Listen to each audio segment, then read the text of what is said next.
Ooh, what's good, Commanders? What's good, Commanders fans? Day 4 of training camp.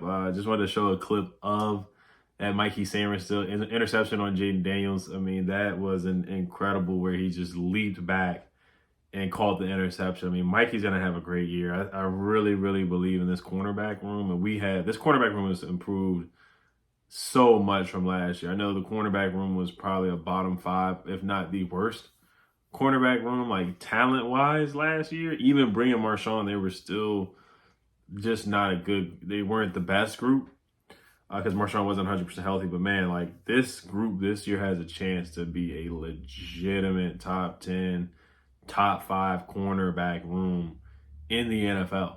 I mean, Mikey is a dog. Trey Amos is looking like a dog. I get it, he's a rookie, so you don't want to hype him up too much already. And then Marshawn, a healthy, 100% healthy Marshawn Lattimore. And then John Jones off the bench, Noah I off the bench. That's a good cornerback rotation, man. That's a darn good cornerback rotation. So I'm excited about this cornerback room. I really am. I'm believing in the hype. I really believe they have a chance to be a no-fly zone. So, yes, Jaden did throw that up there. He did throw it up there, a one-on-one, kind of like a one-on-one matchup, threw it up there for grabs, and Mikey just came down with it. That's the thing that Joey Jr. talked about. Ball is life, man. Can we take the football away? I think we got some guys that can legitimately take the football away this year for sure. All right. So once again, Terry McLaurin, he did stay after practice. He signed autographs for 30 minutes after practice. That's the kind of guy that Terry is. We know what kind of guy he is. He's a fan favorite, Mr. Commander. Oh, shout out to Santana Moss, the Cowboy Killer as well, for being inducted to the Ring of Fame. Very, very, very well deserved. Look at some of his stats and his numbers, man. Of course, the Monday Night Miracle against the Cowboys, the 2 touchdowns back to back from Mark Brunell. I mean, he was just a speed demon. He had 1,483 yards in 2005 when we made the playoffs. That's incredible, man. And 9 touchdowns. I remember the overtime win against the Jaguars. That was just a crazy walk-off touchdown. Just things like that, man. And then he was a darn good punt returner too. Like Santana was just an incredible receiver, tough hands, tough player, yak guy, all kinds of stuff. I mean, Santana was just the ultimate professional, the ultimate skin. Him, Clinton Portis, Chris Cooley, Sean Taylor, all those guys were just a great group of guys. So talented, man. I'm just happy for him. And he's doing a great job broadcasting too, man. He's doing a good job with that too. He's gotten better and better each year. So just happy to see him. He was on ESPN too with Hannah Storm and the other guy. I can't remember his name, the reporter. He's been on ESPN for years, but I can't remember the guy's name. But he was on there with Hannah Storm, and then he was tearing up, getting emotional. He's an emotional guy. I love Santana, man. He's a legend, man. Shout out to Santana Moss for sure. All right, so let's get to the play-by-play. Terry was there. His agent was there, Buddy Baker. He was on the field talking to Terry. Jason Garrett was there. People were booing Jason Garrett. I think that's like the only like special guests that were there today, from what I heard. Mark Klaus was throwing T-shirts. The president for the Commanders was throwing T-shirts into the stands. Long lines. People got there early. Practice started at 8. I think people got there like 5 a.m. in the morning, stuff like that. So just shows how strong this fan base is. Danny Quinn was pumping the crowd up, saying, "Let's go kick some A." I love his way with words, JP Finley said. So just great energy. Fred Smoot was hyping the crowd up for Santana Moss being honored to the Ring of Fame. I love the mouth of the South. Fred Smoot as well. He's hilarious. But yeah, that's really for the other extracurricular stuff. Terry McLaurin with the ankle injury. It's not an ankle injury. Like, he's fine. If he had to play a game today, he would play for sure. He's just doing this as a hold in tactic for sure. All right, so he has lost $500,000 so far because he missed 4 days of training camp. So he's gonna be fined $500,000. All right, so Mikey had the pick off of JD5. I talked about that. It was tipped per Linnell Willingham. Linnell also says, "Nice job by JD5 finding Austin Eckler underneath for a big gain." So Jaden Daniels taking those layups. He takes what the defense gives him, and he's just a great decision maker. We already know that. Linnell says Javonte Jean-Baptiste versus Josh Connolly is going to be fun to watch. Both just took turns whipping each other. We'll see if Javonte Jean-Baptiste gets some playing time this year. Since they brought in Von Miller, we'll see if he gets significant snaps in the rotation there. But it's good to see Josh Connolly getting his feet wet and learning out there. All right, so Linnell also says good hold created by Tyler Biadasz and Allegretti on a big B-Rob run. I heard B-Rob had a good day of practice today. Like, B-Rob's a good player. Like, don't get me wrong. I know I give B-Rob a tough time, but he's a good player. He's a darn good player. He's had some really good seasons here.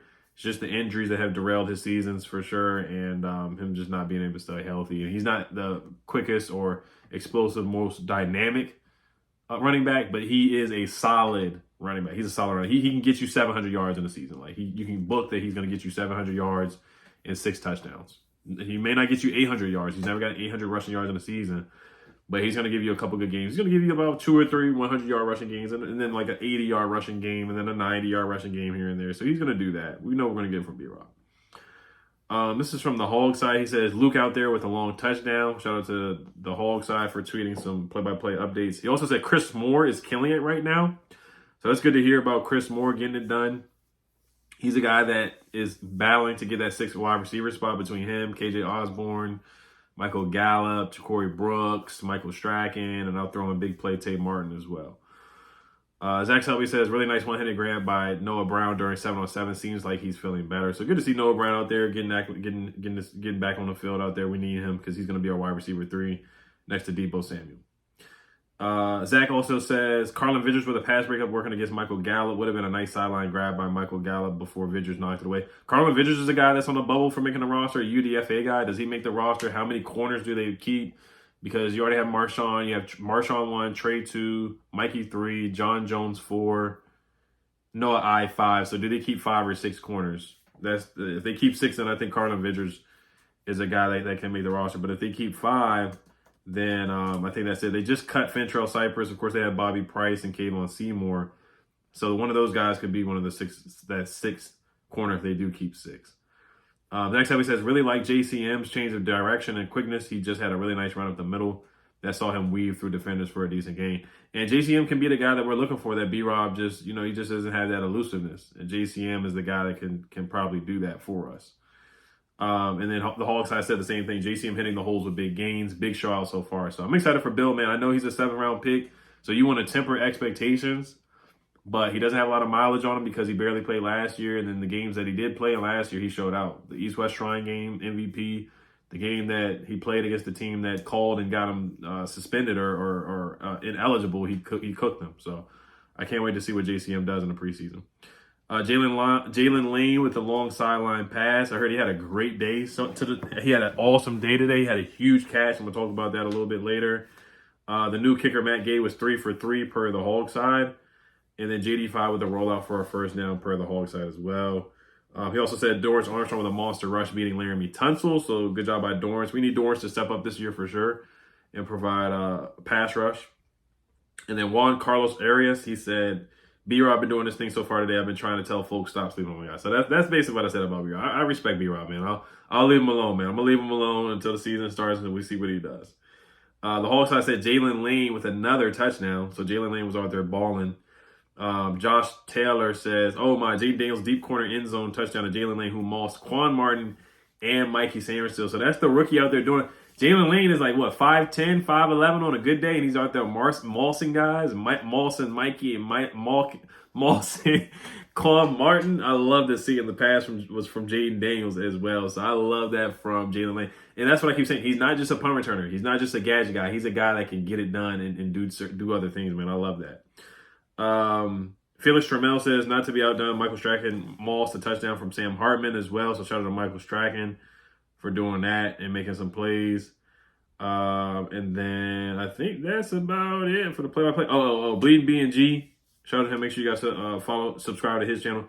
He says it's camp and the pads aren't on yet. So this for what it's worth. But Jacob Martin whipped Laramie Tunsil on a couple of team reps. So Laramie Tunsil looks like he lost some reps to Dorrance Armstrong and he lost some reps to Jacob Martin. But we still know Laramie Tunsil is a top 10 offensive tackle in this league.